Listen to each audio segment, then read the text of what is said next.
Merci beaucoup, Madame la modératrice. Monsieur le représentant de la ministre de la Femme et des Solidarités, Madame la présidente de l'Association des femmes juristes du Sénégal, Madame Stéphanie Rothenberg, de la Fondation Konrad Adenauer, directrice du programme pour la promotion de l'état de droit en Afrique anglophone subsaharienne, Mesdames, Messieurs, distingués invités. C'est un immense honneur pour moi de présider la cérémonie officielle d'ouverture de cet événement phare qui marque les 50 ans de la création de l'Association des juristes sénégalaises AJS. Ce symposium, qui réunit des experts et acteurs engagés et partenaires techniques et financiers, nous offre une occasion précieuse d'examiner les acquis obtenus et de réfléchir ensemble sur les perspectives qui s'ouvrent pour l'avenir. L'histoire des droits des femmes et des enfants est celle d'une conquête progressive et déterminée. Ces droits, essentiels à toute société juste et égalitaire, sont le fruit de luttes incessantes menées par des générations de militants, de juristes et d'associations qui ont porté haut les valeurs de dignité et de respect. Mesdames et messieurs, il est indéniable que des progrès significatifs ont été réalisés. Du côté des droits des femmes, les lois relatives à l'égalité des genres, à la protection contre les violences ainsi qu'à l'accès à l'éducation et à l'emploi ont constitué des tournants historiques. De plus, la participation croissante des femmes à la vie politique et économique témoigne d'une société qui prend conscience de l'importance de l'égalité. Pour les enfants, l'adoption internationale des droits de l'enfant en 1989 a été une étape majeure. Elle a permis d'encadrer juridiquement la protection des plus jeunes contre les abus, l'exploitation et d'assurer leur accès à l'éducation et aux soins. Les législations nationales ont intégré ces normes, renforçant ainsi les mécanismes de protection des enfants dans de nombreux pays. Cependant, malgré ces avancées, des défis demeurent. Trop de femmes continuent d'être victimes de violences domestiques, d'inégalités salariales ou de discrimination dans la vie publique. Quant aux enfants, beaucoup restent vulnérables face aux abus, à la pauvreté, au travail forcé ou à des systèmes inadéquats.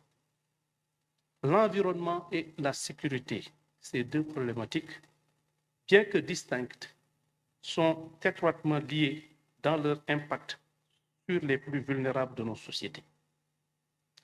Les femmes et les enfants, en particulier dans les régions les plus précaires, subissent de manière disproportionnée les effets des crises environnementales et des insécurités sociales et politiques. Le changement climatique et la dégradation de l'environnement exacerbent les inégalités existantes et créent de nouveaux risques pour les populations vulnérables. Dans de nombreuses régions du monde, les femmes et les enfants sont en première ligne face à ces défis. Les catastrophes naturelles, de plus en plus fréquentes, telles que les inondations, les sécheresses et les tempêtes, affectent gravement la sécurité alimentaire et les moyens de subsistance des communautés rurales. Lorsque les ressources naturelles s'amenuisent, les femmes sont contraintes de parcourir les plus grandes distances pour chercher de l'eau ou du bois, les exposant à des risques accrus de violence et d'abus. Les enfants, quant à eux, sont directement touchés par les conséquences des crises environnementales. La malnutrition due à des récoltes détruites ou à des pénuries alimentaires compromet leur développement physique et mental. Par ailleurs, les familles forcées de migrer à cause des conditions environnementales dégradées se retrouvent souvent dans des situations de grande vulnérabilité, sans accès à l'éducation ou aux services de santé de base pour leurs enfants. Mesdames, Messieurs, face à ces constats, nous devons aujourd'hui nous projeter vers l'avenir. La défense des droits des femmes et des enfants ne doit pas être vue comme un combat du passé, mais comme une mission que nous devons poursuivre avec vigueur. Pour les femmes, il est crucial de renforcer les dispositifs législatifs contre les violences, qu'elles soient domestiques, économiques ou psychologiques. L'accès à la justice doit être garanti et les structures d'accompagnement améliorées pour soutenir celles qui sont victimes de discrimination ou d'agression. L'égalité des chances en matière d'emploi et d'accès à des postes décisionnels reste une priorité. Nous devons aller plus loin en matière d'autonomisation économique des femmes, car la véritable indépendance passe aussi par la maîtrise de leur propre destinée économique. Pour les enfants, les priorités sont toutes aussi claires. Il nous faut garantir à tous les enfants, sans exception, un accès à l'éducation de qualité et à des soins de santé. La lutte contre le travail des enfants, les mariages forcés et l'exploitation doit être une priorité absolue.